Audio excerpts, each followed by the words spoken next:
This year's Quds Jerusalem Day in Iran was staged with greater fanfare than ever, not least because of rising tensions with Israel. Last month Israel claimed to have staged airstrikes against the entire Iranian establishment in Syria.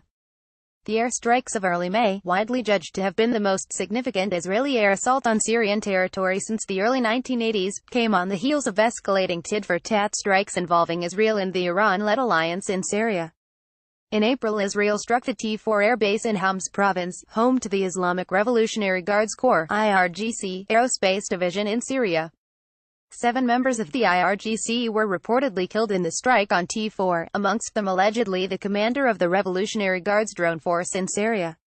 The assault on T4 was interpreted in Tehran as a deliberate and highly calculated attack on the heart of the IRGC's operations in Syria, a provocation which necessitated a meaningful Iranian response. This came in the form of a rocket barrage aimed at the Israeli military in the occupied Golan Heights, which in turn led to the Israeli airstrike on the IRGC establishment in Syria. Read, Iran denies negotiating with Israel over Syria. The key question is whether these direct clashes will escalate in the months ahead, particularly in the light of the near collapse of the Iran nuclear deal and broader U.S.-Iranian tensions.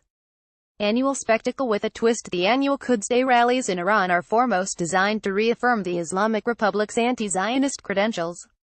Innovated by the late revolutionary leader Ayatollah Ruhollah Khomeini, the demonstration is held on the last Friday of the Muslim fasting month of Ramadan. The Quds Day rally is staged internationally, with a strong focus on Western capitals, notably London, with a view to globalizing the anti-Zionist campaign. Moreover, the international focus reflects a key feature of Iranian foreign policy, namely, the stated goal of liberating Jerusalem from the yoke of Israeli occupation.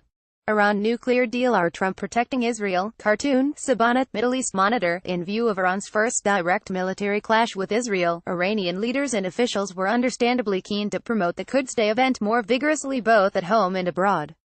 This was at least partially successful, with big Quds Day rallies in Baghdad and more strikingly in the Yemeni capital Sana'a. The surprisingly big Quds rally in Sana'a speaks to the ever-closer alignment of Yemen's Ansar Allah movement, and allied forces including most of Yemen's army, with the Islamic Republic. The diffusion of the anti-Israeli doctrine across the region is part of a broader Iranian strategy of subverting the attempt by key Arab states, notably Saudi Arabia, to normalize relations with the Jewish state. Watching the big Quds Day rally in the Iranian capital Tehran, the most striking observation was the renewed vigor of the Islamic Republic's anti-Zionist message. It is one of those rare moments in Iran when ideology, declared policies and strategic direction are fully aligned.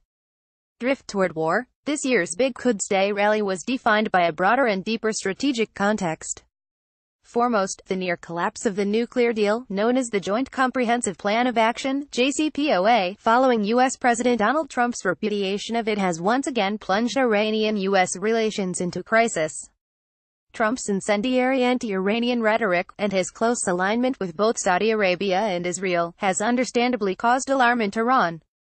Furthermore, the U.S. withdrawal from the JCPOA, coupled with America's single-minded determination to impose the strongest sanctions in history on Iran, presents the Islamic Republic with a set of stark strategic choices.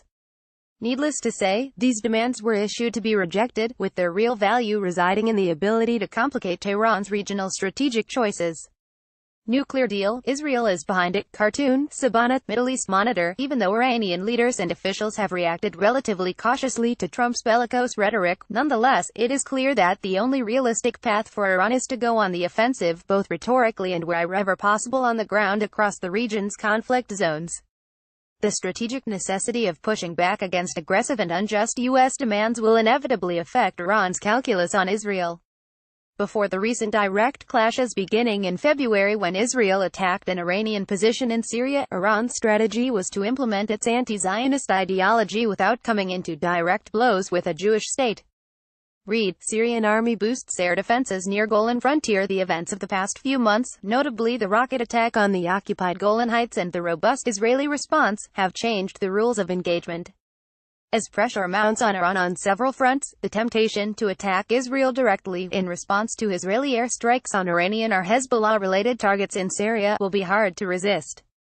However, in the final analysis, a major regional war is not imminent, not least because the Russian presence in Syria constrains the protagonist's strategic, tactical and operational choices. Indeed, numerous reports allege that Russia and Israel have struck a deal to keep Iran and its allies away from the occupied Golan Heights, presumably with a view to preventing a major confrontation. But this situation can change, especially as the Syrian war dies down completely and the Russian influence declines accordingly. In the long term, the Iranian-Israeli conflict is set to redefine the strategic landscape of the region in an explosive fashion. The views expressed in this article belong to the author and do not necessarily reflect the editorial policy of Middle East Monitor.